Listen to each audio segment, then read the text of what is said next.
Moana Meki, tēnā koe.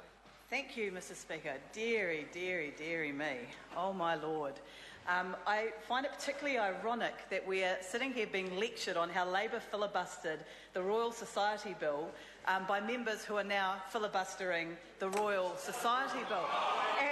And it would be fine if the speeches showed any understanding at all of what the Royal Society is or what it does, but I think that members might want to go a little bit further than Wikipedia when they're researching the Royal Society. Because what we learnt from Colin King is science is good. Science is good.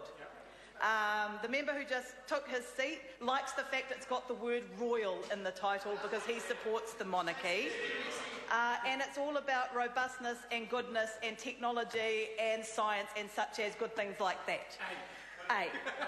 That's the extent of understanding on the opposite side of the House about this incredibly important organisation, the Royal Society of New Zealand. And as a member of the Royal Society, I'm personally affronted that the government won't let this very good piece of legislation pass so that the Royal Society can get on doing what they've been doing, as Colin King said, for 145 years.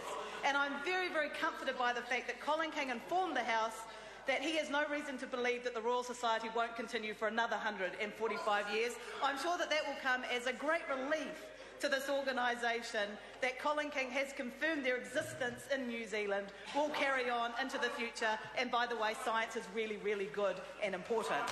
Well, the reality is the Royal Society has been operating in a multidisciplinary way for a long time, and this bill merely reflects that fact. Now, the member who took his seat said that science and humanities have been at odds with each other forever. Well, that's actually not true. When Captain Cook came out on the Endeavour, he in fact brought a number of people working in the humanities with him. He brought artists. In fact, it was normal for scientists and people working in the humanities to work together all the time. In fact, often that line was blurred. And it's really only been in recent times that we've seen this separating out and this distinction of kind of science versus social science versus humanities. And so it's good to see the Royal Society reflecting. In fact, when the Royal Society first started in the UK, it was perfectly normal for all these different disciplines to work together and actually draw on the strengths that each different discipline brings. And it is important to note, as my colleague Grant Robertson said, that this wasn't unanimously supported by members of the Royal Society. There were some who were concerned that this might dilute out the focus on what is seen as pure science. But I personally think that when you look at the work that's being done now, multidisciplinary science is incredibly important. That's why the last Labour government set up the Centres of Research Excellence to try and get industry, universities, Crown Research Institutes across all disciplines working together on topics that are of significant economic, environmental and cultural importance to New Zealand. That's why we set those cores up, as they're called, and they're working very, very well. And multidisciplinary science is the way of the future, very much so. And so it's great that the Royal Society of New Zealand is picking up this approach in their constitution and in the way they organise themselves. And I do not believe it will have a negative impact on the role the Royal Society plays in promoting science. It will just merely extend out the areas in which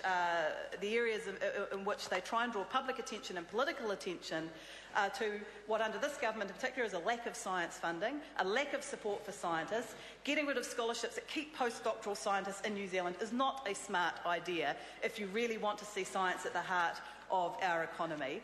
And we hear a lot of rhetoric, and over the last few years we've heard a lot of rhetoric from the national government about the importance of science, and it hasn't been backed up by action. All we've seen is funding cuts. All we've seen, the minister says rubbish. Yeah, well, he should perhaps go out and talk to some scientists about how happy they are.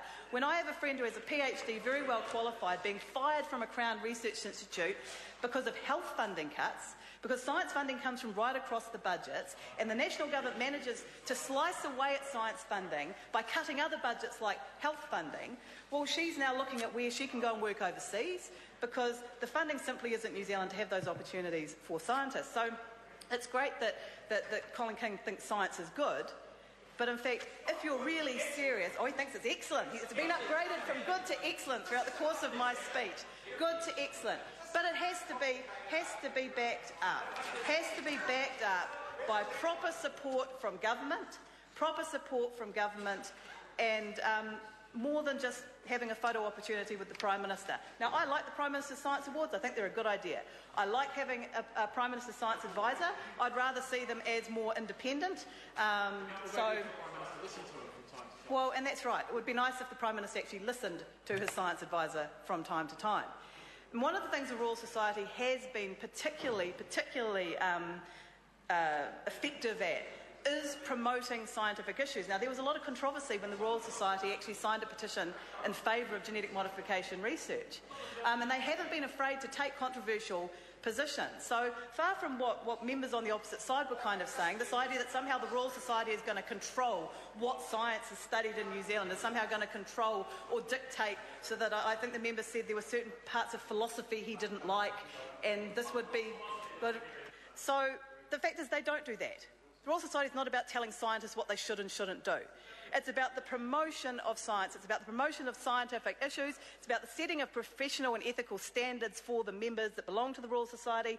And I suggest that members on the other side might want to come along to some of the speakers' science forums, which are run by the Royal Society here in Parliament.